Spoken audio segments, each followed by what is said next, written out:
Yeah, hi, good morning and good evening, everyone.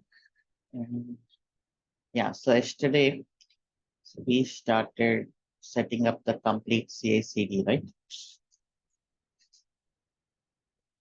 So, and then we started discussing Jenkins shared pipeline. So, Jenkins shared library, sorry,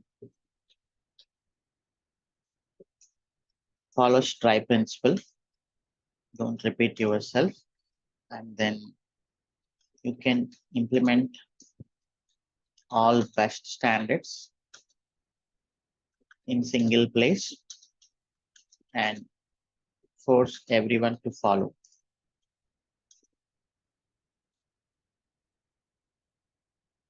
If a change needs to be done, you can do in a single place that can reflect everywhere. That is one reason. And then we no need to pollute developer code with DevOps script. Okay, so these are the reasons we can use Jenkins shared library concept. Okay, so yesterday we started that RoboShop shared library. So this is the one, and this is based on Groovy. Okay, so we know Jenkins syntax actually. Groovy plus Jenkins pipeline syntax you can follow. So generally, Groovy is a lightweight Java kind of syntax, but not that much complex. This is very simple. So now we are going to write this syntax, but you need to understand the concept because this is going to be integration, multiple integrations. Okay. So yesterday we discussed that.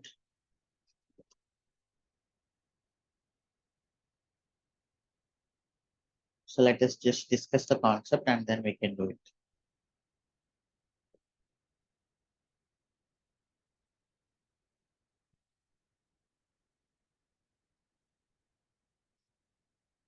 So somewhere you will write Jenkins shared libraries.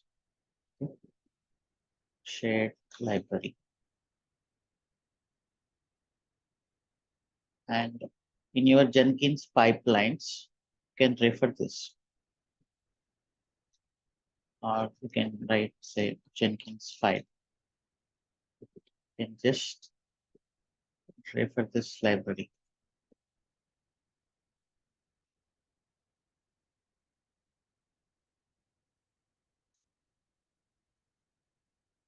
Okay, so you need to pass the parameters to the library. That's the simple rule anyway. If you are referring some central location, obviously you need to pass the parameters. So you'll write shared library. The steps are first thing,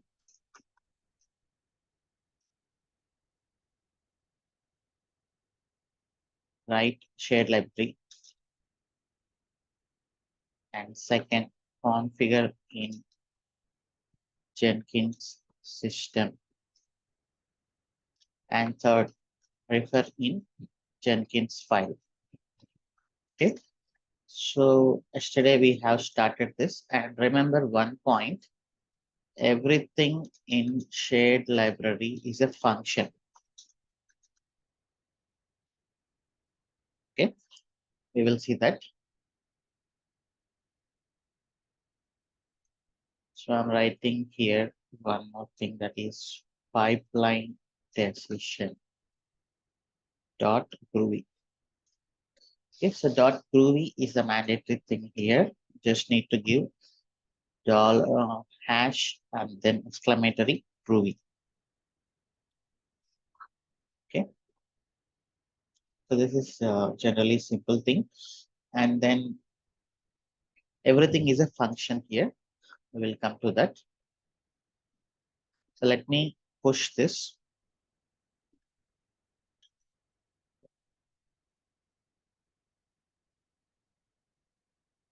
Photoshop shade like it add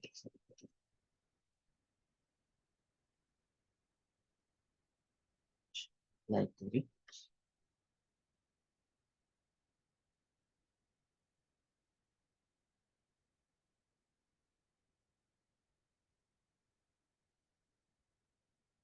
So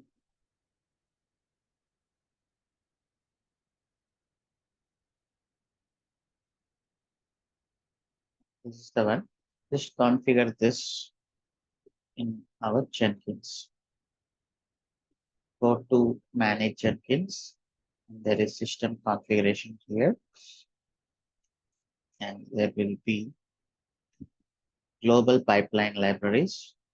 Add a name, RoboShop shared library, whatever. And then default version is master. You have the location. That's it. Okay. Which branch you are referring? You can name it something, and where is it? The GitHub location, and then apply save. Okay. And you need to refer this in your Jenkins file. So where is our Jenkins file? This one. So you can see this, right? So yeah, yesterday it is the name is changed now. RoboShop shared library. So again, Groovy, and you are referring library at the rate library. What is the name? And this is the syntax underscore. Okay, you can't do anything in that. That is a simple syntax. Now I need to pass the parameters. Okay. How can I pass the parameters? You know the variable generally, right? Variables, string, list, map, boolean, number. We know these are the data types of our variables generally. So in Groovy, how can you define the variable is nothing but def. Def means definition or define, whatever. And then map, you know here map is like a list of key valuables, right? So map is nothing but key value pair. List is generally list of values. Okay. So you are calling the library. So here, this library, I want to understand two things. Mm, That is, write the table.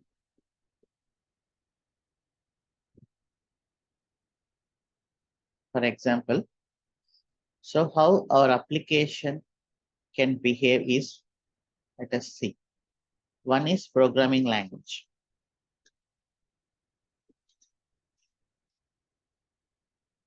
Okay. And the other one is deployment platform.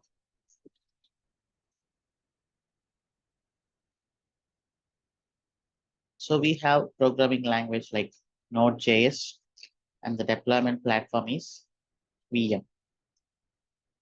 Okay.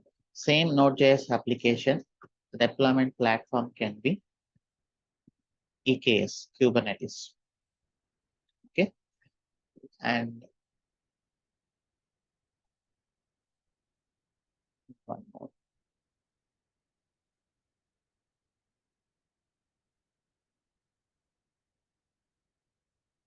And you can have Java.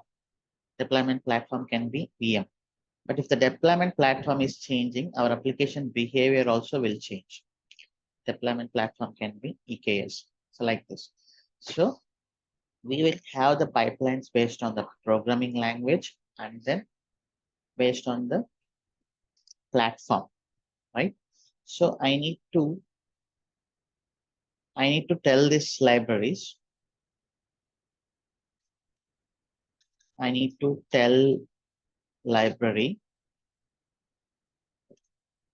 about language and deployment platform so that it can decide which pipeline to call. Okay.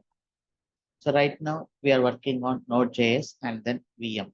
So maybe from next week, we will work on Node.js and EKS. So at that time, the pipeline behavior will change. Okay, extra stages may be added like Docker images, all those things. But right now, Node.js and VM. So I need to tell what is my programming language and what is the deployment platform. And another thing is I need to tell the component also.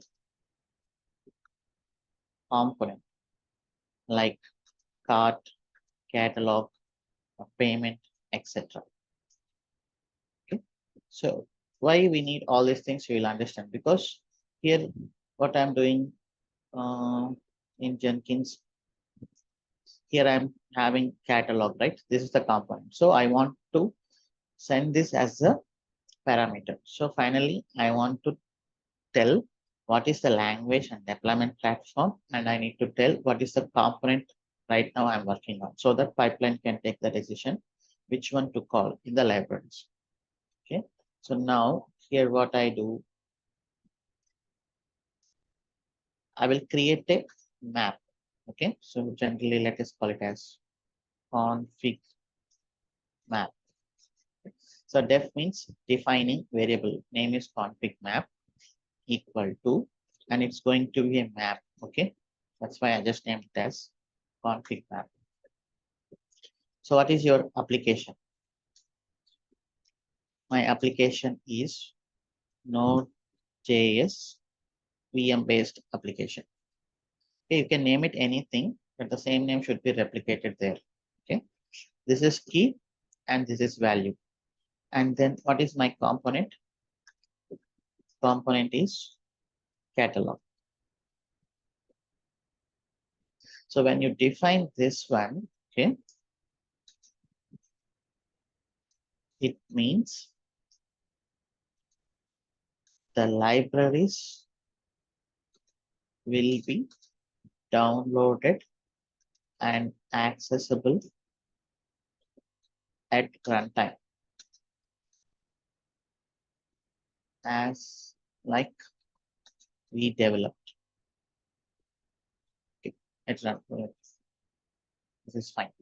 Okay. So all the libraries, whatever you have written through this RoboShop shared library will be downloaded and available in the workspace for you to call. Okay. So I wrote something like, what is it? Pipeline decision. Pipeline decision. I wrote this right. Here I'll write a function. So define a function. So I can write anything so that can be called. Okay. Decide pipeline. Okay. This is a function. It has to receive that config map. I'm just writing here config map, and then let me write something. Echo. I need to take decision based on the map you sent. Okay, just writing something here.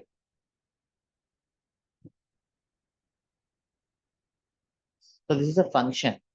So this function is accepting the input parameters. So in Groovy, defining variable and then defining function, both are same, def. Okay. So now here I'm defining the variable def. It means define. What is the name of your variable? Config map. You can name it anything you want. And then I'm saying the application type is Node.js and the VM based application. And then I'm saying component is catalog. Okay. So this one, now I need to call pipeline. What is the name of this? Pipeline decision. Pipeline decision dot. What is the function inside this? Decide pipeline. Decide pipeline of. I need to send this as a parameter. Okay, so now just understand what I'm doing. So I'm creating some parameters as a map, and then I'm passing those parameters to the pipeline. If it is dot groovy, you don't need to give anything. Just call it as pipeline decision dot. What is the function here? So this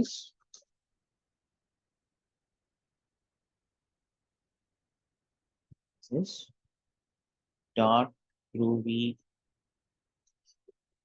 file name and function inside it. Okay, that's what I'm doing here.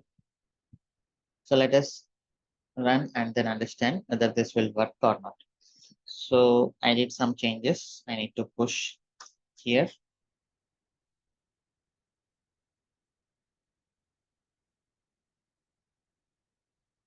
And then I need to push our catalog also.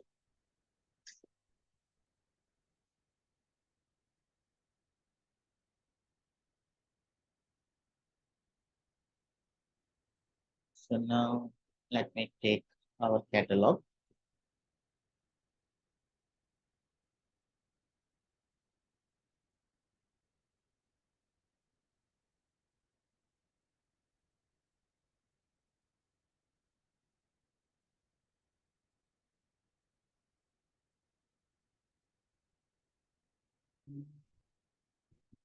Okay, this is feature two. Feature two. Let me take this.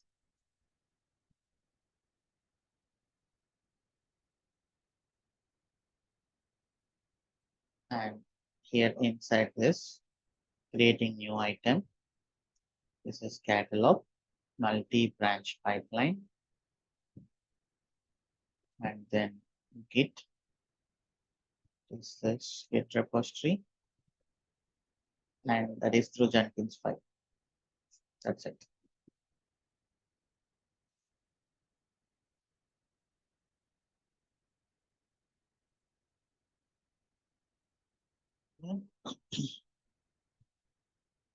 Let me cancel other branches. So now you can see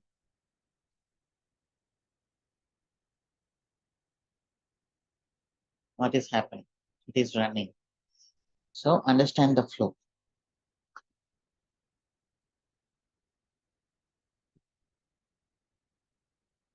The Jenkins pipeline is calling first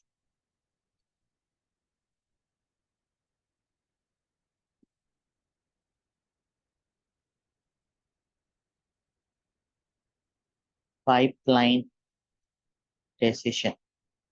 Okay, so you can name it anything. I'm just simply naming it as something reasonable. Okay, pipeline decision.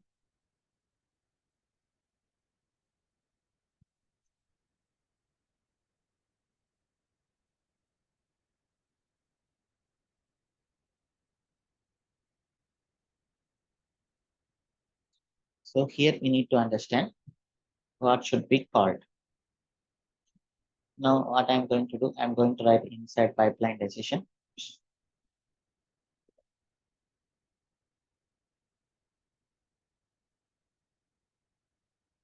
Here I will write application equal to, so this one, config map dot get off.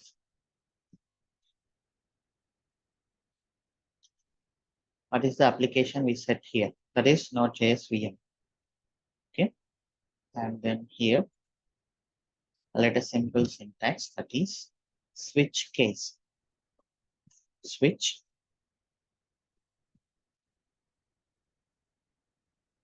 application case. If it is Node.js VM, call Node.js VM. And then send this config map. Node.js VM CI. Okay. And then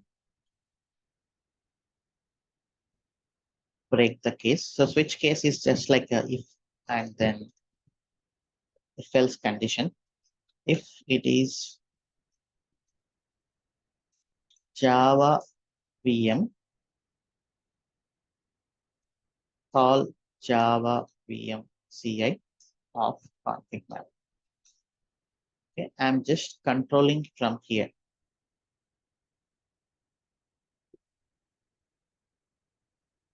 and then break. So this is a switch case, just like if and else. Just I want to tell you another condition type other than if else. Switch, and then here the value. What is the value we will get here generally? So here we are getting Node.js VM, right? So then if it is equal to Node.js VM, then this Node.js VM CI.groovy will be called. Or if it is Java VM, then Java VM CI will be called. I'm going to create Java VM CI dot groovy. Okay, that's it. If nothing is matched, then we have something called default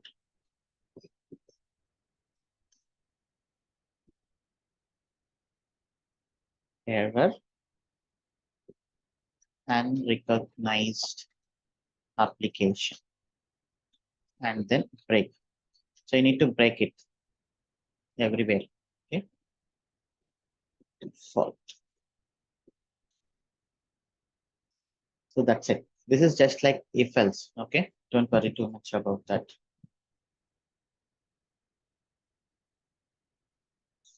Hmm, yeah, so I'm removing this here, and then I'm simply calling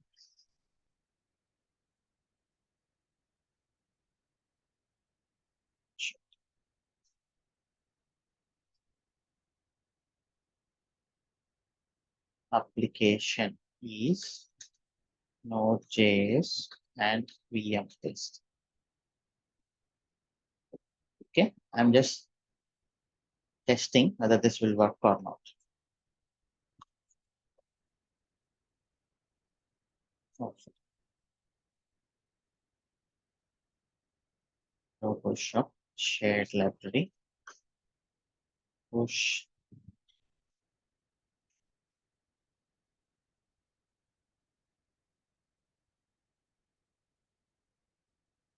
and run this.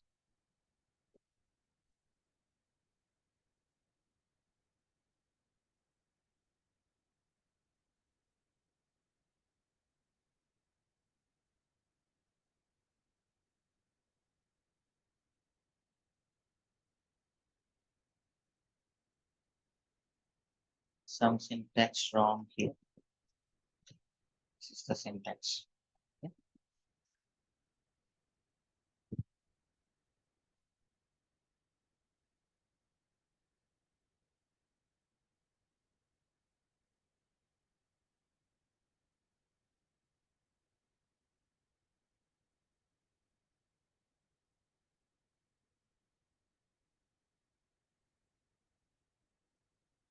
Now you can see this is caught. So this is taking a decision based on this.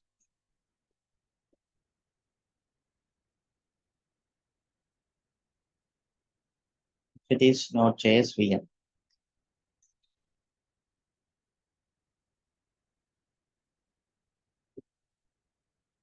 Call Node.js VM CI. Okay. So as I said here in the shared library, everything is a function. So this is one function. Now I need to keep this also in a function. Okay, so this is a pipeline. So what I'm doing here is that everything in a library is function. Okay, so you can call a function particularly like file name dot function name. Okay,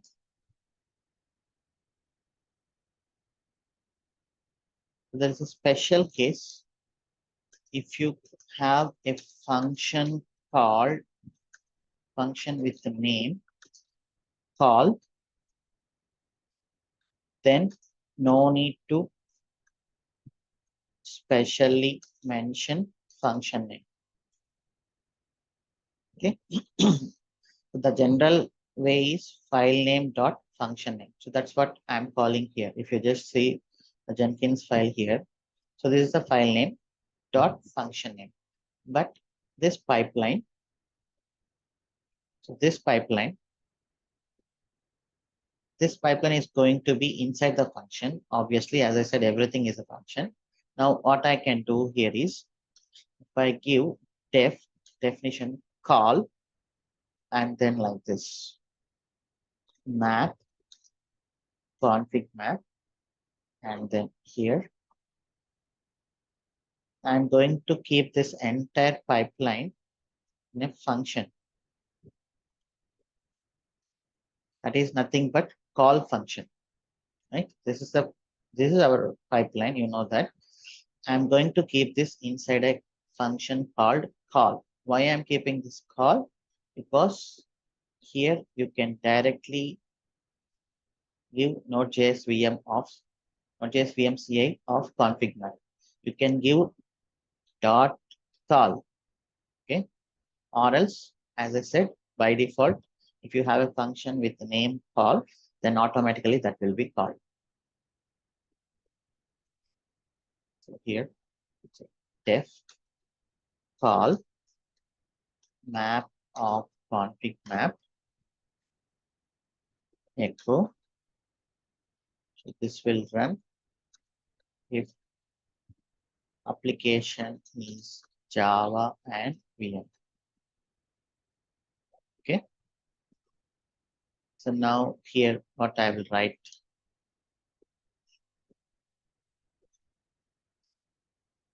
Now this one will be called automatically. Okay, this is the map. Where is this pipeline decision? This pipeline decision, I'm just giving the file name so that a call function will be called automatically. And I'm passing the config map. And you can see here, this is the config map.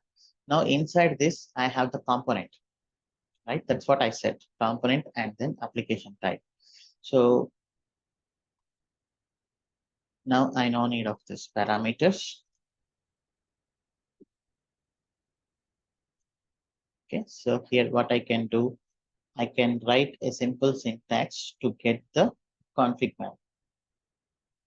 Okay, so that's what I can do here.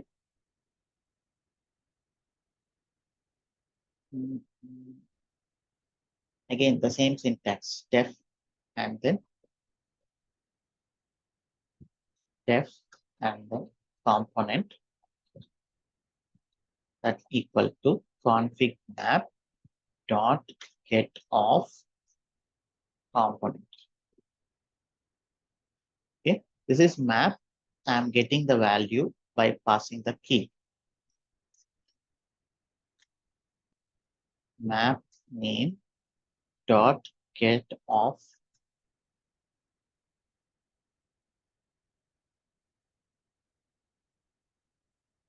key name.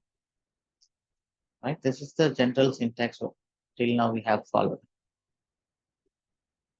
I will just print component is dollar component. Okay, so now this dollar component you will give wherever you require. Instead of params dot component, this is going to be component.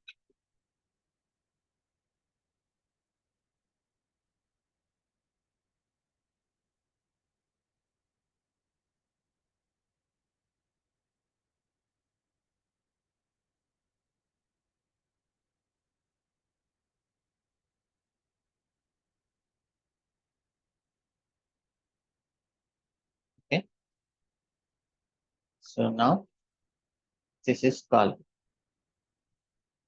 first from Jenkins pipeline to the pipeline decision. So this will decide which language and which platform just by everything is set up by us. Program is not taking any intelligence. So it is just setting up by us. If you set up here and then if you write here whatever you want, then obviously that will be called, right? It's not JSV.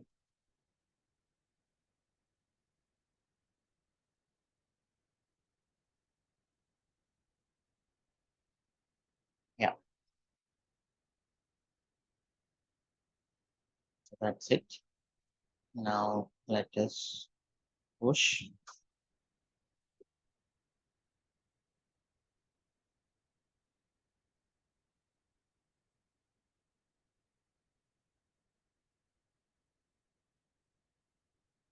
And then call our pipeline.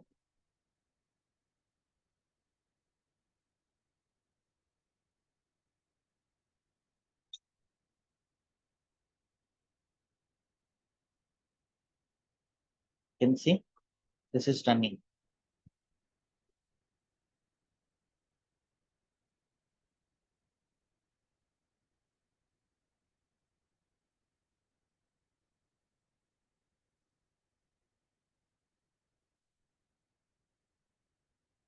I'm printing somewhere component, right? That's it.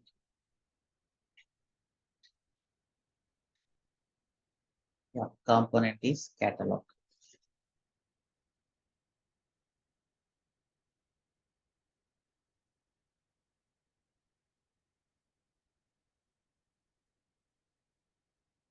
Yeah, deploy is obviously failure because I don't have any catalog deploy. So now what is the advantage you are getting here? Yes, do you think this code is going to be changed anytime? Obviously no. This is not JSVM and this is catalog, right? So if tomorrow you are developing, for example, you are going to add cart and then user, what is the Jenkins file you are going to keep? Same thing or something different? The same thing, but just you will change the component. And this one will straightforward work. This one will work straightforward, right? So there is nothing that can block. Everything is a parameterized. You take it user, you take it cart. So it means based on the application, this pipeline, this Node.js VM pipeline, this will work for infinity number of components in your shop. You start any Node.js VM project, then you can directly implement this. So as a DevOps engineer, of RoboShop, you created centralized pipelines called Jenkins Shared Library, and you are implementing the best standards, and then using dry principle so that your pipeline code will not be duplicated. So whenever any new project come up with Node.js VM, then you will directly configure this. So you will send a developer this file. Okay, you will send a developer. Just keep this in your Jenkins file and just name the component whatever you want. What is your component name? It has to keep it. That's it. That pipeline will be, it means it is one-time effort. You are writing the pipelines, keeping it in a centralized place, and then you name any number of projects inside RoboShop. Generally, if it is a real Amazon or Flipkart, there may be hundreds of Node.js components inside it, right? So all the hundreds and thousands of components will follow the same way. So that is, we are standardizing it.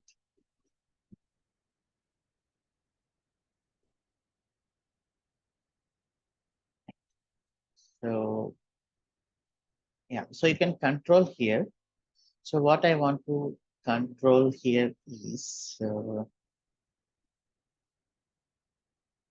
yeah, we will discuss that. How can you control dev and production?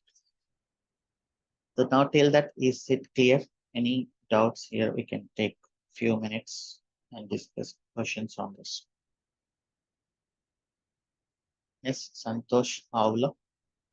Hi Shiva, good morning. Yeah, good morning. Yeah, Shiva, how you know this is a shared libraries, right? In shared libraries, you have to provide the different platforms, right? Like you mentioned like VMs, you mentioned like Docker, you mentioned like Kubernetes, right? So how to Hmm. so same project you have to implement it all things in at a time to take the decision for the deployment time. Uh, so maybe next time we are going to discuss Node.js into Docker, right? So at that time, I'll create another one, Node.js Docker.groovy, and you have to change your application here. You have to mention Node.js Docker. Okay, but how to mapping that these things like dynamically like this is a you statically provide that these things, right? Whenever you have to There write. is, we cannot do it dynamically. This obviously you have to decide. This is not artificial intelligence. So you need to just decide what is your programming language and what is your platform, what is your deployment platform. So one application can be deployed in many platforms. You can deploy it in VM, you can deploy it in Kubernetes, and we have some other platforms like PCF, Pivotal Cloud Foundry. There are many things, deployment platforms in the software industry. Okay, so we know VM and we know Kubernetes. Kubernetes is a platform as a service. The same way we have many other platforms. So you need to tell this is don't think too much automation here. Okay, just for the sake of dry principle and as well as central place and to implement standard rules, you are telling here. So maybe after a few days, if you implement Docker, then you have to change this Node.js Docker. Then it will come here and I will have Node.js Docker.groovy. There I will add another step that is Docker image. Okay. Okay, Shiva, can you go for the pipeline decision that will be? Yeah. So Yeah. here you have to calling, right? Yeah. See, it is not this one. Pipeline decided Tell. pipeline. Yeah. So in the you have to write the switch cases, right? Like in Yes. application, pass the parameters, and you have to gather the uh, configuration things, right? So in a switch Mm-hmm. cases, you have to by default you have to calling the other pipelines. So it is a Mm. getting to error, right? While calling time. What is it? So suppose you have to calling This, the default in the mismatching of the these conditions, they have to if, go to yeah. other pipelines also, right? How you to Yeah. control For those things? example, now see you are giving wrong value. Correct. Yeah. Right. There is nothing here. Then I'm push. Sorry.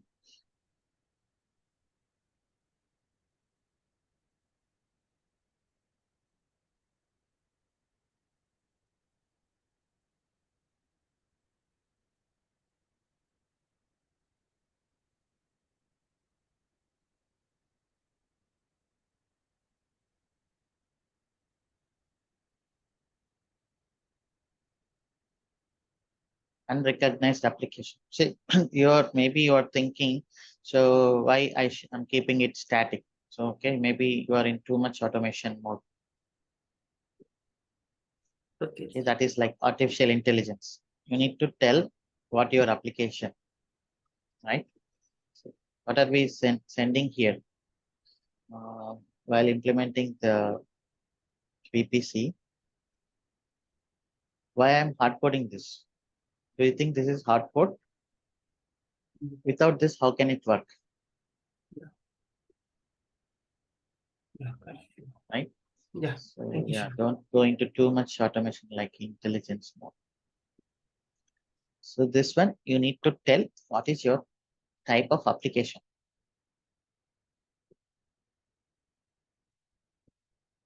Yeah. Thank you, Shiva. See, everything is known by us. I'm doing something to reduce my efforts. Okay, not to go for artificial intelligence kind of things here. This is coming here. And then based on what you have given, this is taking your decision. That's it. Just controlling. Okay. Yeah. So this is Node.js VM. So this is how you will implement Jenkins shared libraries. So while explaining in the interviews, you have to say, we have this ACD process and then we implemented Jenkins shared libraries, and we will simply insert a few 10-15 lines of Jenkins file that is mostly static into the developer repositories. So the pipeline will be automatically configured, right? So if just imagine, the user and cart applications. When I have user, I don't, as a DevOps engineer, there is no effort for me. I will just ask the developer to keep this file and name your component. That's it. And he knows, he is very well aware what are the type of pipelines we have. So that's what DevOps engineers and developers are discussing daily. So they will ask, I'm going to start Java and then VM. So that is shipping component. Then obviously you have to make it ready here, right? Where is it? Obviously you have to make it ready. Java VM CI. So once you make it ready, then you will inform him. So he will keep Java VM. You will tell this value. There is minimum communication between developer and DevOps engineer, right? And then you will name your component. So then what we do in the Nexus, we will create that repo and then we will configure the pipeline. So obviously first 2 or 3 times we will be there to just check everything is working as expected or not.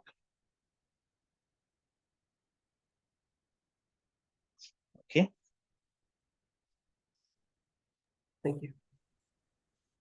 These are the shared libraries. Same concept for anything. Okay.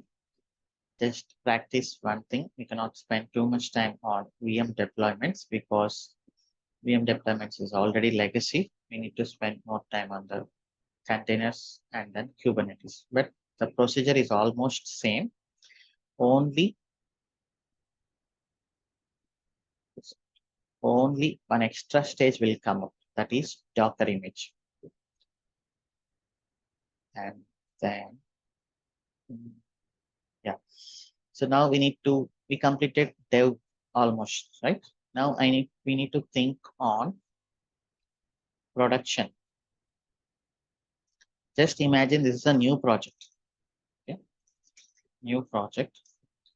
Obviously, our developers wants production first. So as a DevOps and infra engineer, so what we did till now, we created first dev infra and then CI pipeline and then CD pipeline. Okay, we implemented shared library here, CD pipeline. So now developer, everything is good in development. He will ask us, he wants to go for production. Developer wants to go for production, right? So now again, as a DevOps and infra engineer, we need to create prod infra. Okay, we need to create prod infra. So this one, I'm just copying this.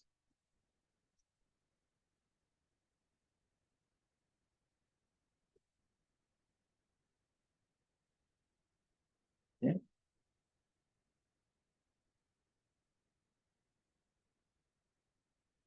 Just copying and then changing the name.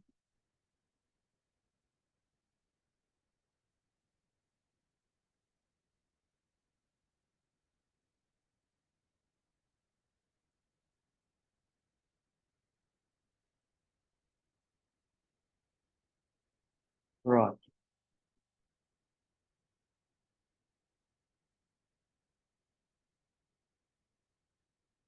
Close this.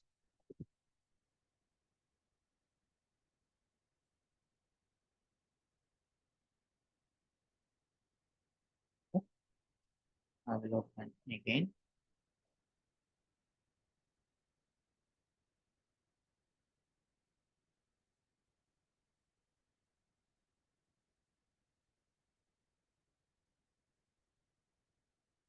Okay. Open running it.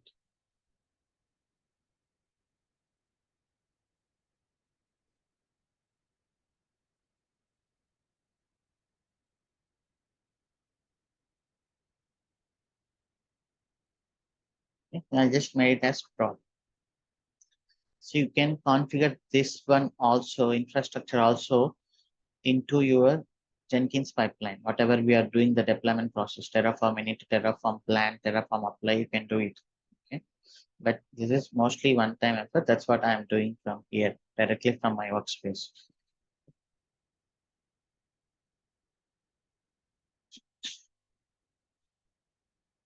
So if you are doing it from the Jenkins, then obviously you need to have this inside GitHub.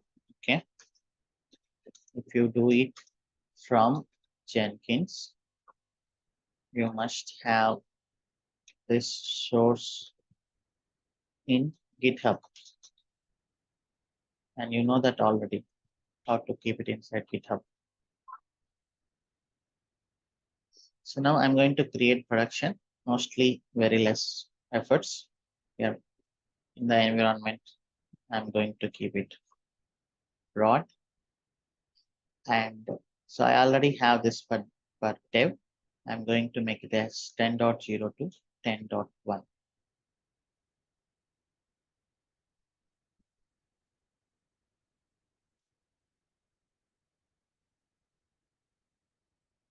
Okay.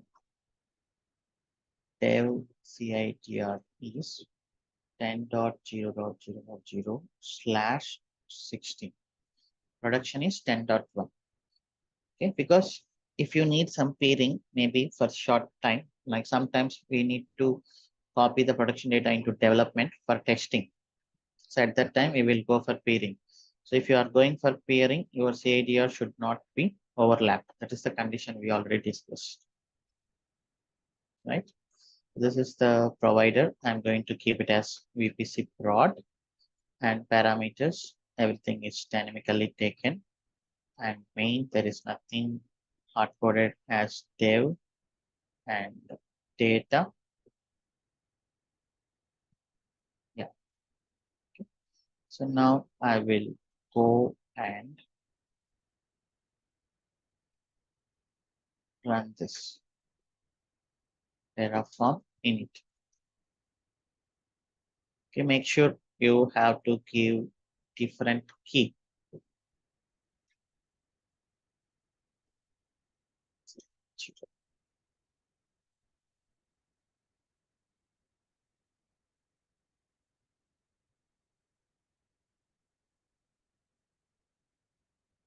Okay, so once you have the production infrastructure ready, then you can deploy it into the production.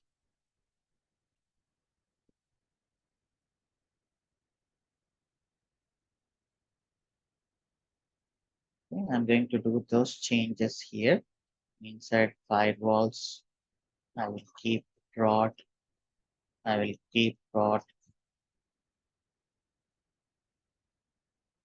here. Parameters. Everything is based on the environment. Main, let me see any dev. No. Data. This is also dynamic. Everything is good here. And VPN data. Just see any dev word is there. No. And here, no. And this is fine. Provider, instead of dev, it should be broad. And variables also, it should be broad.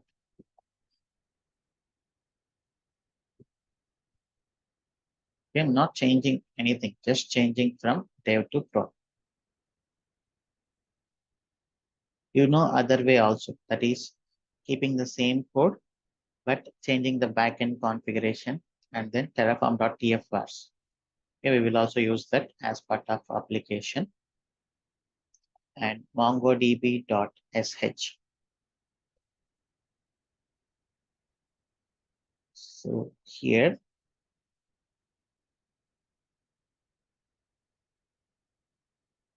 we need to take some careful here. Need to be little careful here. I'll see that.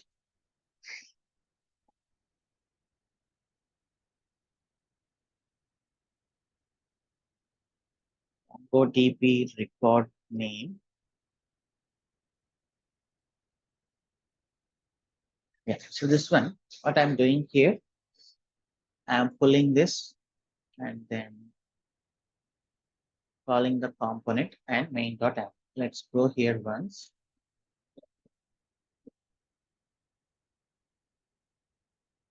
Files, this one.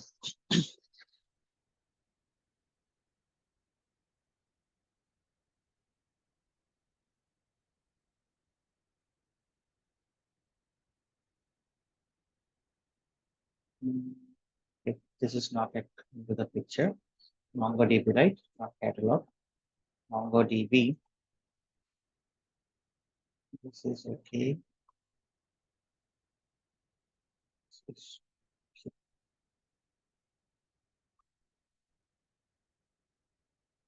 this is fine. When it comes to catalog, I need to tell you one more concept that we will discuss anyhow. MongoDB, everything is same. And app ALB, again, variable should be brought and it should be brought. Provider should be brought. Parameters, this is fine. And then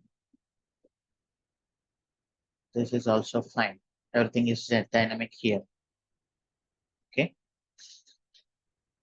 And then, yeah, this is fine. So now what I do,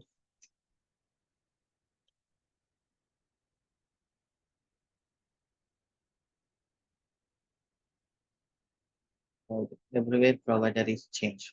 Just observe the color. All right.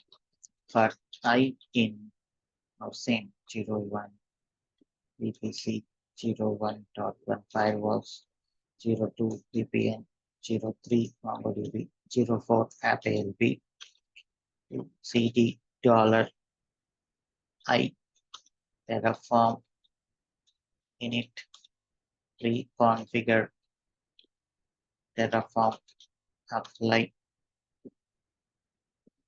auto approve, come one step back, then done.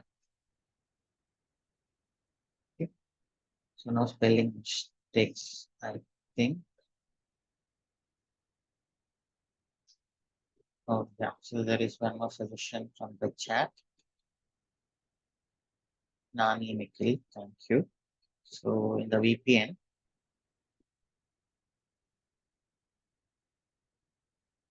it's already there. It's already out. And in MongoDB, yeah, it is also there.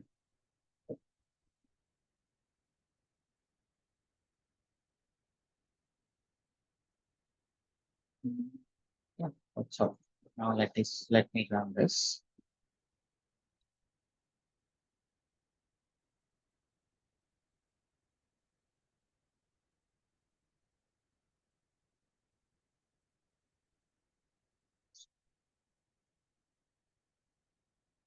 We obviously at the time of project configuration from the scratch for the first time, we need to spend a lot of efforts to configure the environments. One time it is done, then mostly every time it is changes, simple changes.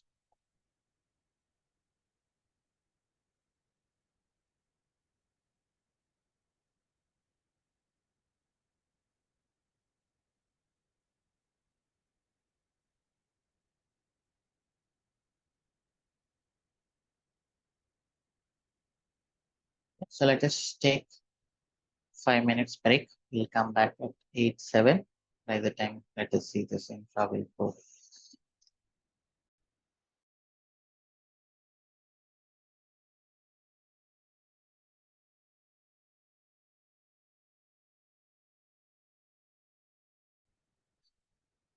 So our infrastructure is getting created, including the VPN.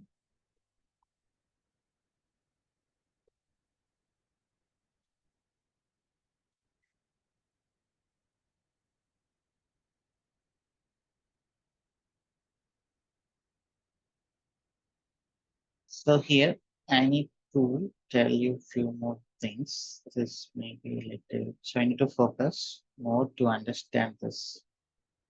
Okay, so till now I directly did this catalog deploy, but here we have multiple environments, and then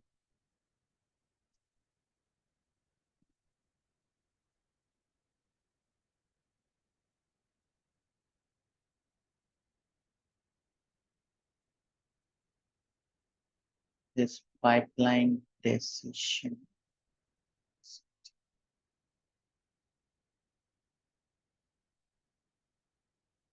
So here it is calling catalog hyphen deploy. Now I need to pass one more parameter, that is environment. Okay, environment. I'm going to pass dev. Okay, so why I'm passing dev here? By default, when a non-master branch PI is done, we can go for dev deployment, because this is nothing serious, right? Dev deployment, you can always run it, but I'm passing another environment, that is dev. Okay, inside catalog deploy, you are getting environment here.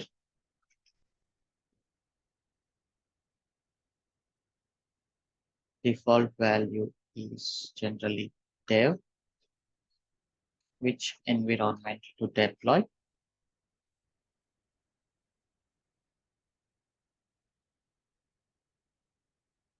And then here, so you can see we need to make our Terraform as environment specific. Now you know that, right? Creating. So here I'm going to create dev folder, and another folder is production.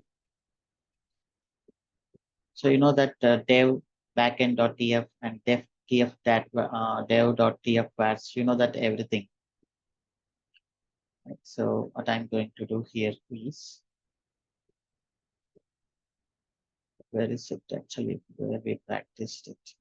So inside this one Terraform folder,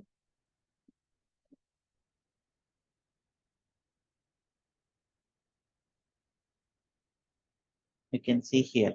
So we have already practiced this backend.tf and then dev.tf that vars controlling the environment. So you have two options. One option is maintain separate repo, that we are already doing that using our infrastructure creation, infra dev and infra pod, and then control through tf vars and backend config. Okay. So since infrastructure is very huge, and then that is very crucial, we cannot take that risk of this approach in the infrastructure part. Okay, but application infrastructure is comparatively small. We can consider that one here, and that is more flexible also. Now I need to take this backend.tf,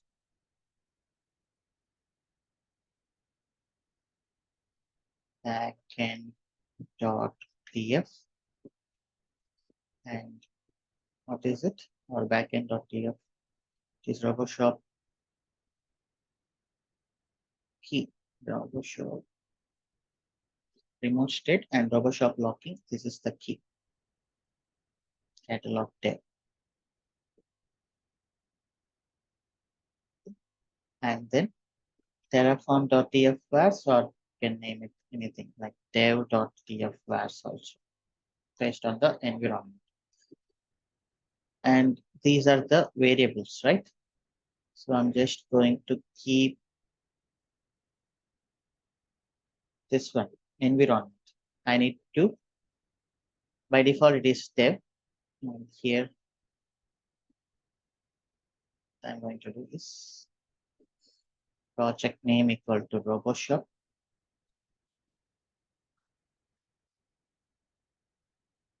And then environment equal to dev.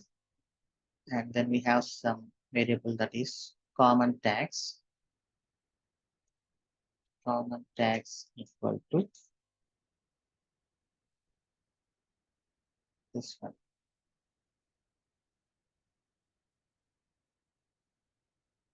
And what else? We have one more thing that is domain name.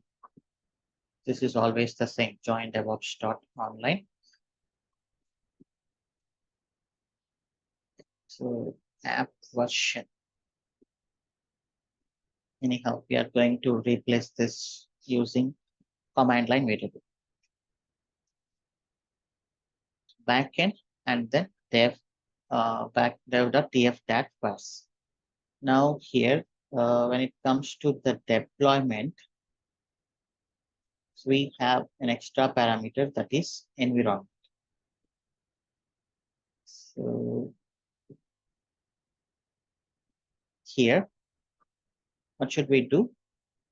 You know that hyphen backend config equal to, I'm getting this dollar params dot environment.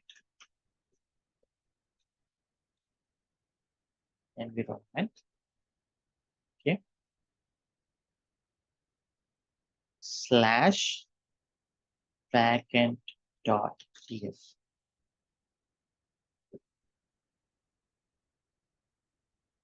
Okay, so if it is dev environment, it will be Terraform init backend config equal to this dev folder slash backend.tf. Okay, so the same way inside the plan, I need to give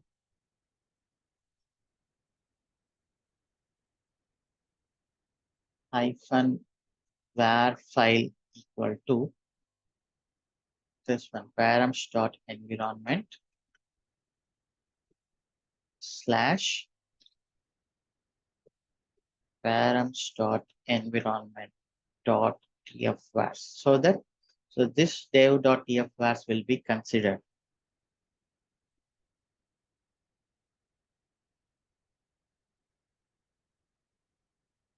Okay.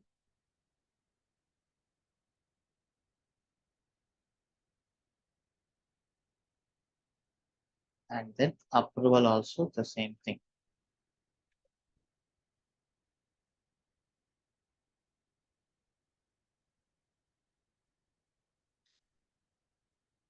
Right?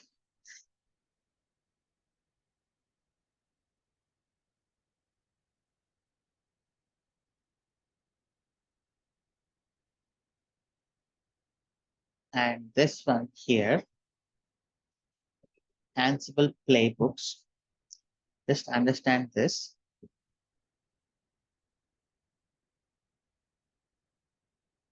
We have the database. This is dev database.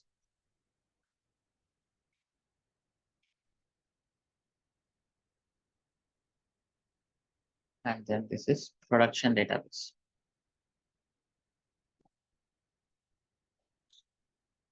And we have our catalog.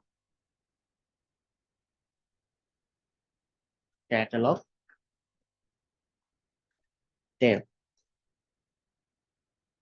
So this catalog dev will connect to dev, and this catalog prod will connect to prod, right? So when the catalog instance is getting configured through the Ansible playbook, so let's go to the Ansible playbook.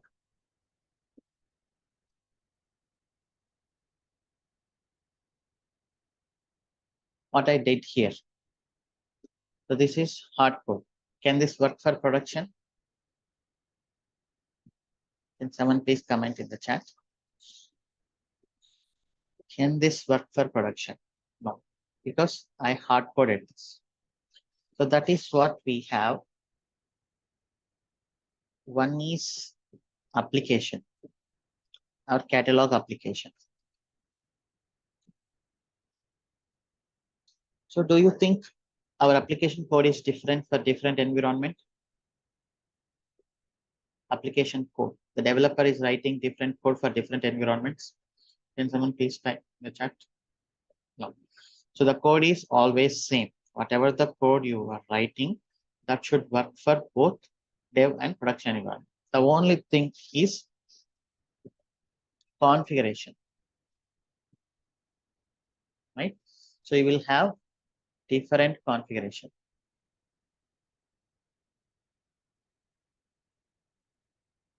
This is catalog. You will have dev configuration and then production configuration.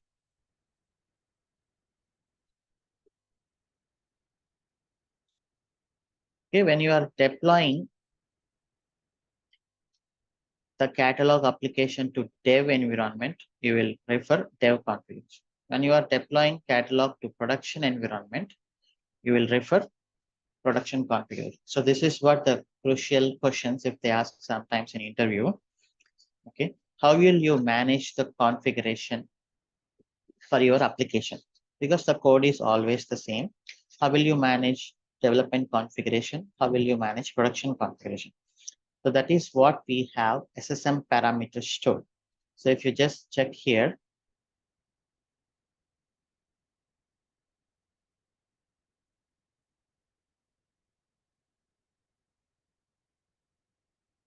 parameters stored,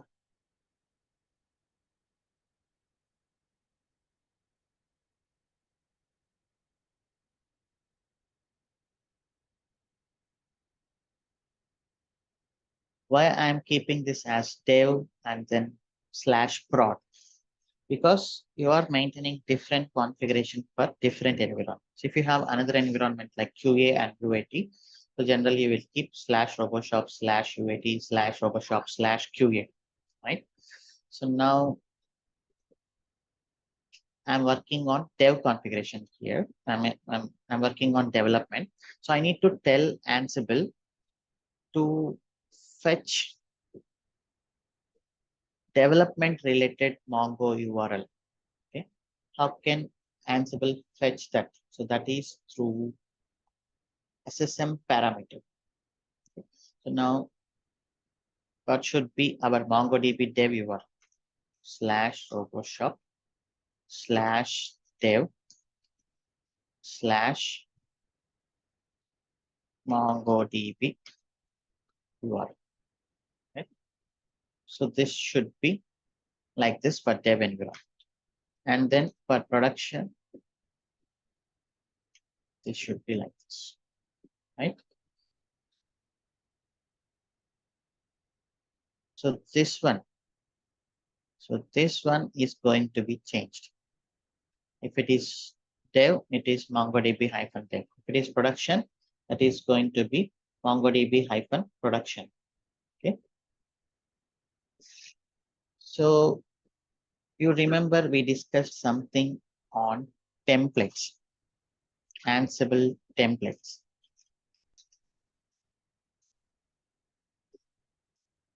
So that I'm going to do that right now. So first thing, what I need to do here is I need to create some URL like this, some parameter like this. Do we have it available? No. So at the time of MongoDB infrastructure creation, I will write some parameters. Parameters dot df. So what this one will do? So this one will create that dash slash this one and MongoDB URL. Okay, MongoDB URL. And this is going to be, value is going to be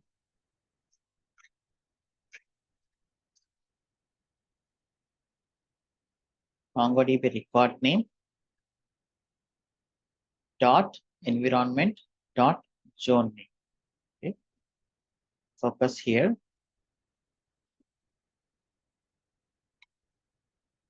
Dollar var dot MongoDB record name hyphen dollar var dot env hyphen dollar var dot zone name.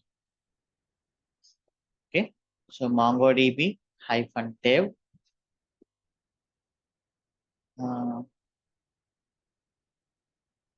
that's it.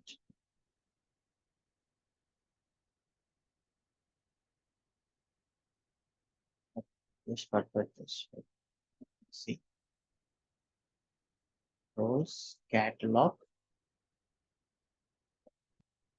files MongoDB hyphen dev dot join DevOps dot online, right? So I need to keep it dot. Okay, so for dev, it is MongoDB hyphen dev dot join DevOps dot online, and for prod, it is MongoDB hyphen prod dot join DevOps dot online, right? So let me push this PowerShell infra dev and then Terraform apply auto approve. Just thinking everything is good. Let's see. CD03. So the same thing, I'm going to keep it in production infra also.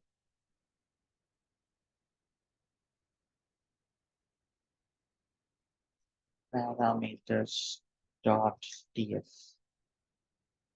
Okay, no change.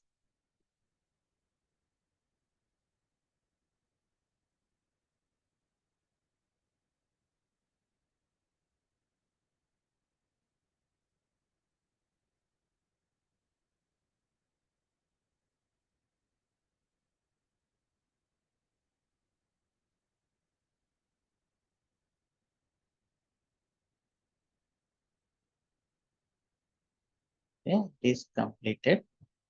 Mongo URL.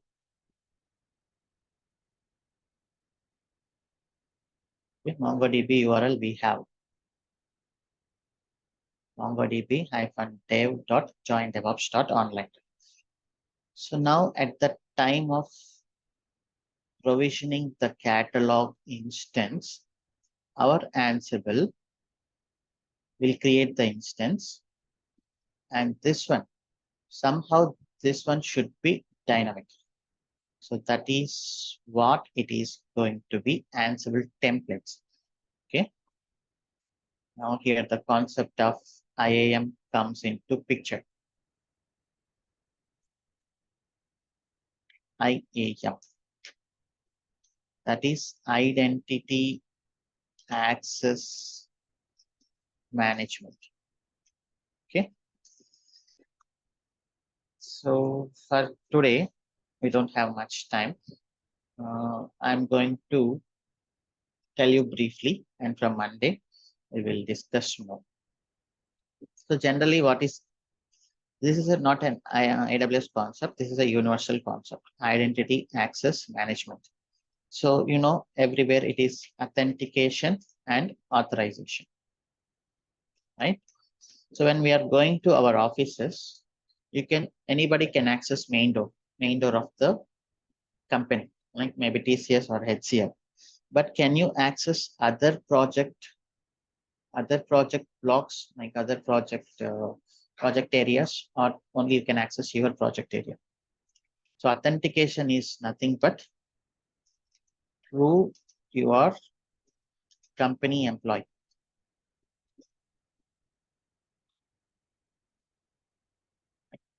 Authorization is nothing but prove you have access to particular project in a company.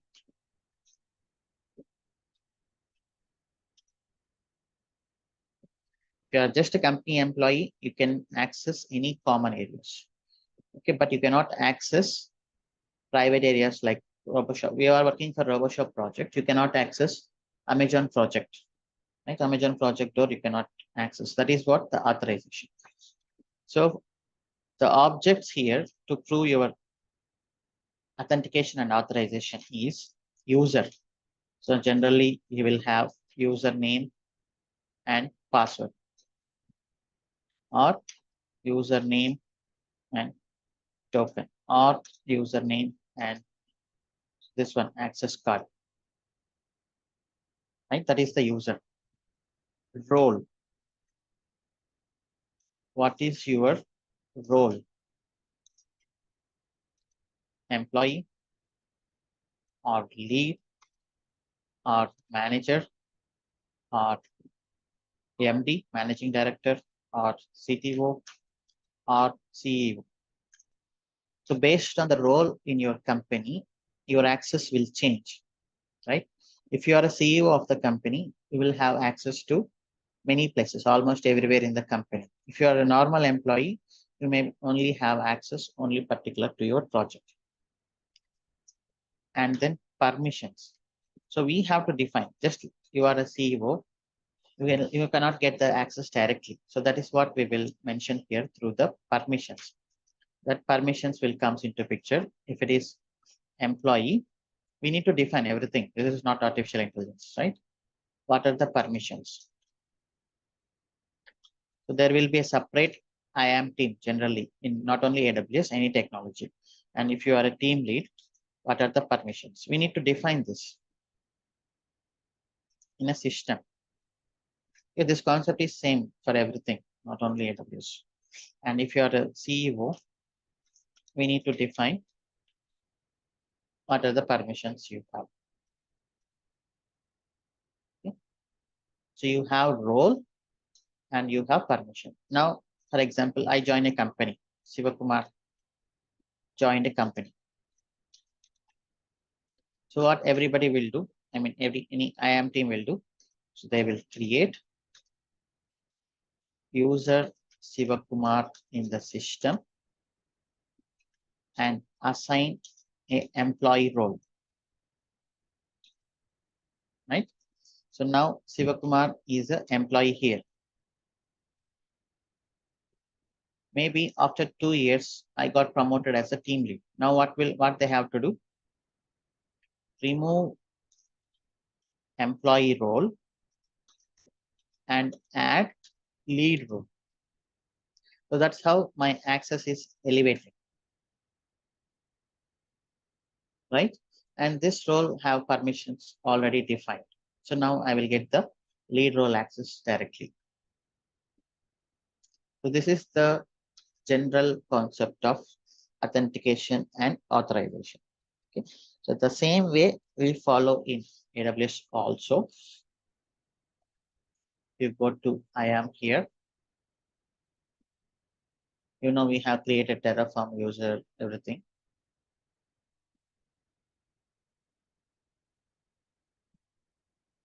So I have one Terraform user. So same roles and policy. Policy is nothing but the same name as permissions. Okay. If you see administrator access, what is it saying? Star means all resources, all actions, right? And then let us see in EC2 permissions. Now, what is it saying here? EC2, based on the resource, you can access everything. And elastic load balancing, you will have all resources. Now, if it comes to the AWS here, let me tell you, AWS account, everything here is resource, right? Like EC2 and then VPC and Route 53 and SSM parameter. So all these are resources. So you can control user Sivakumar which one he can access. He can access EC2, and inside this also you can control, can he access all resources or particular resources. Okay. So your AWS account may have EC2 instances, many projects like RoboShop, Flipkart, Amazon, all the EC2 instances are there. So, but Shivakumar is working only for RoboShop. So you can control only RoboShop instances he can access. Okay, so that is what you can do the control here. What resource type? This is EC2, and then this is resource. And another thing that is action.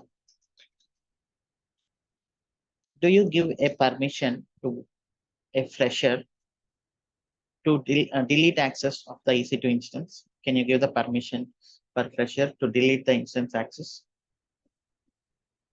Please type in the chat. So this is action, like create, update, read, and delete. So can you give access of read access to the fresher?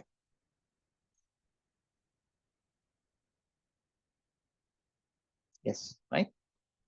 This is noun and this is verb. Noun is nothing but names, right? We know already everything.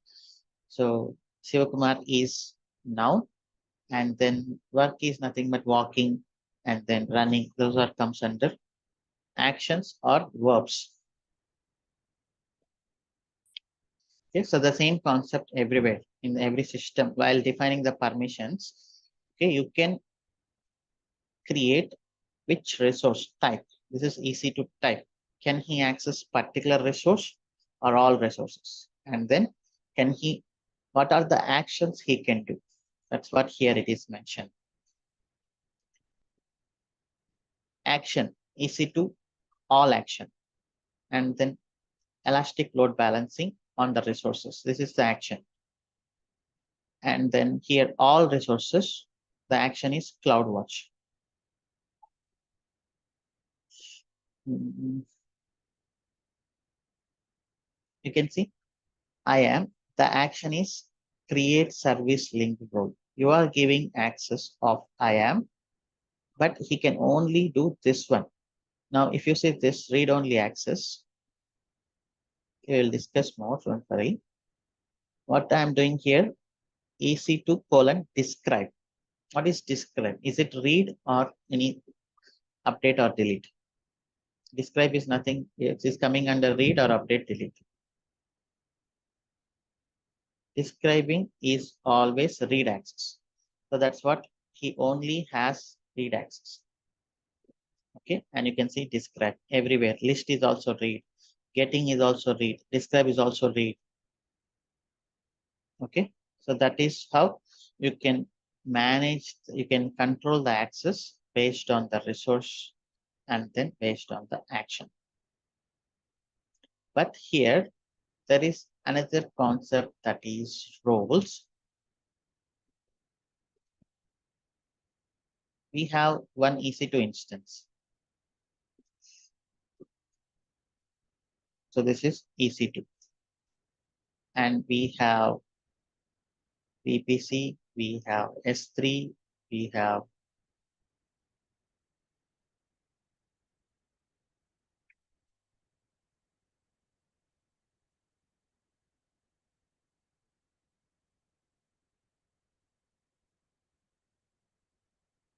S3, we have VPC, we have parameter store.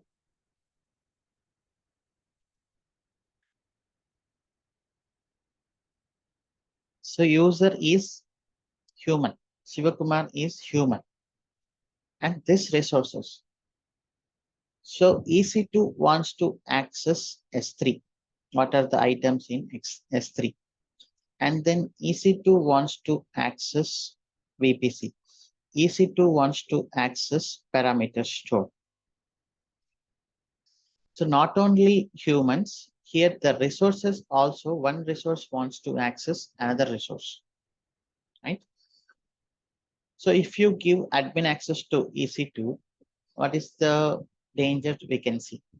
So last time we gave admin access to the EC2 while while configuring RoboShop through the shell script. If I give admin access to the EC2, admin access role to the EC2, what will happen? If a hacker gets access to the EC2 instance, he can control your complete AWS environment.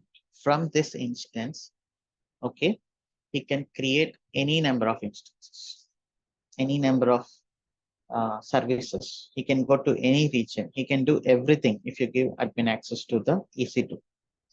Okay, here understand this. Role is not only for humans, it is for resources also, so that you can control the access to your resources.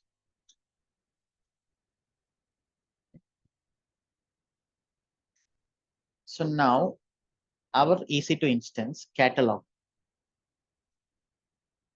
our EC2 instance of catalog wants to access parameter store to fetch this. Where is the configuration? Configuration is in parameter store. Now this is a catalog instance. So this catalog instance have to access configuration, dev configuration or production configuration, whatever it is. So this EC2 instance have to access parameter store. So now I need to create a role for this EC2 to access only parameter store, not other resources. Now let us try to create one role. You will understand better. Create a role, AWS service. Which one? EC2 service, my EC2. I'm creating a role for EC2. My EC2. You have policies here generally. I'm touching SSM. You can see I'm giving SSM full access or SSM read-only access. Okay, this is more safe. Now you can see you are giving all resources in SSM and you are giving describe access, get access, and list access. And then next. And then create role. I need to give a role. RoboShop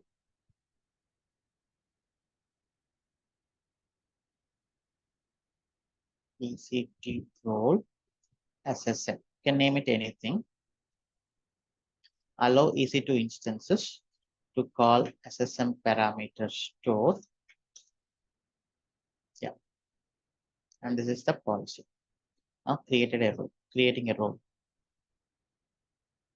Now you can see RoboShop EC2 role SSM. I created today. So what are the permissions? These are the permissions. SSM access, and you have the list, get, and describe. Okay. So now what I have to do, I have to allocate this permission to the catalog instance. And then here,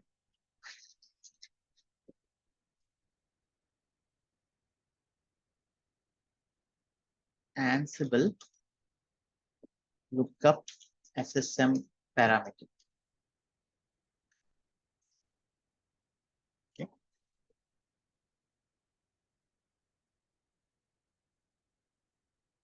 So that is the Ansible solution. Ansible can read your SSM parameter.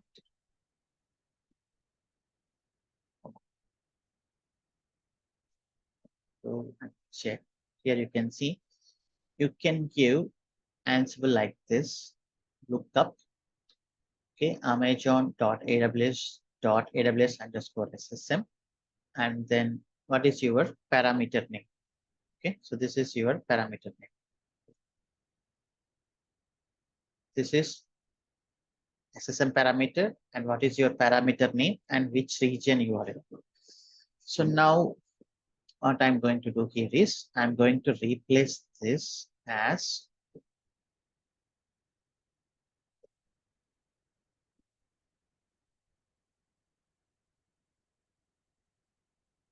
this one. Already we are in the provider, we already mentioned the region, we don't need to mention here. And what is it here? So this is RoboShop slash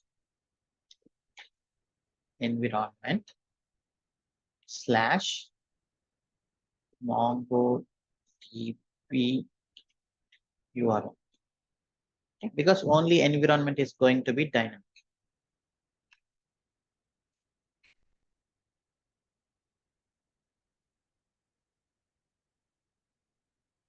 Okay.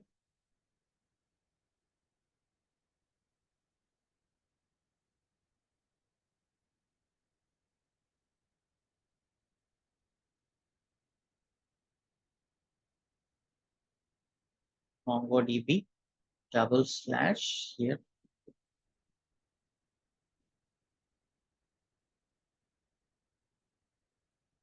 Look up, and this one, sorry, something wrong here while giving, just undo.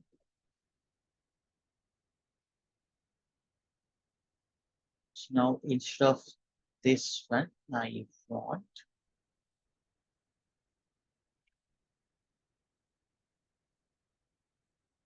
this.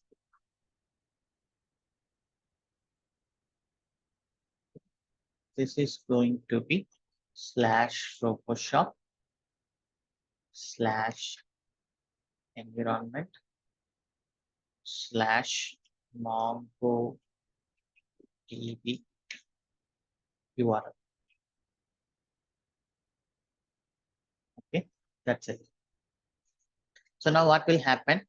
Ansible, while configuring this service, now this is going to be Ansible templates. We already discussed this template, and I'm going to keep it from here to here. So at runtime, Ansible will see, okay, I need to look up AWS SSM parameter store for this one. Then it will go and fetch it. Where is Ansible running? Is it running in EC2, right? So where is Ansible running? Ansible is running in EC2. Now, this Ansible wants to have access to SSM parameter store. So now what we have to do? So we have to attach role to EC2. If you don't attach role, then Ansible cannot fetch it. Okay. But anyhow, this is getting extended. I can stop till here. Okay. So what you do is just create practice of creation or practice the CI/CD Jenkins shared libraries, like whatever we discussed today. And then for Monday session, just go through IAM concept. We will repeat again. Okay. And we will see how can Ansible can fetch the configuration dynamically based on the environment you provide. So I'm going to make it another variable here that is nothing but environment. And then I will pass the environment from Jenkins. That's what I'm going to do. Like how I'm passing the app version, I'm going to pass environment. So then based on this variable, Ansible will fetch it. Okay. So yeah, let's stop here. Any questions?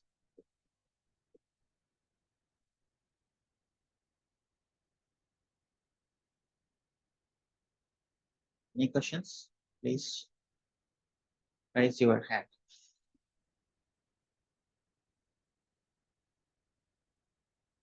We are not doing anything new again, but we are connecting all the dots.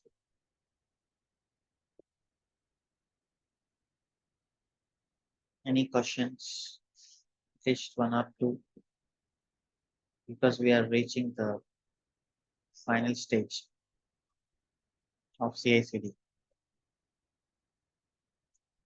everything integration.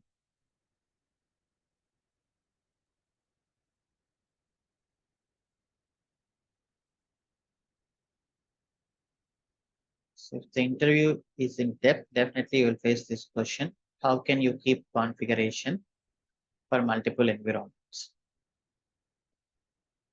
You have to say we are maintaining the configuration in SSM parameters stored, and based on the environment, our EC2 instances will go and fetch the values at runtime. No questions?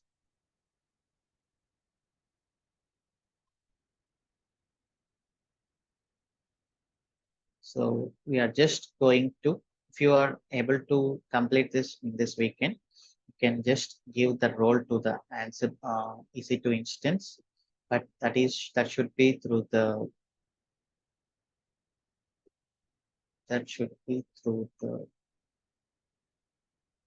Terraform.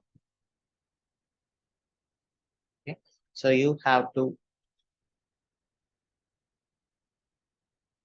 to create the role, and then you need to attach the role here.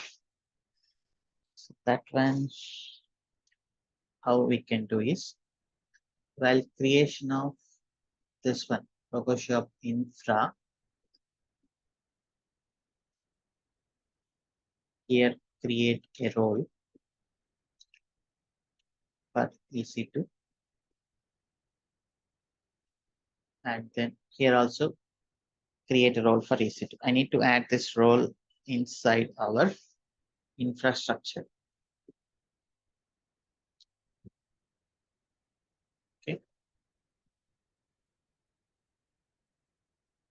So if no questions, we can end the session today. Just forget about I am. Just try to understand this. Practice till before I am. Okay, that's shared libraries, all those things. If no questions, then we can end the session. Have a nice weekend. Practice well on this weekend, and then we will continue maybe next session within half an hour or 1 hour. We will complete this process and we will enter into the containerization. Okay. If no questions, I'm ending the session. Have a nice weekend. Bye bye.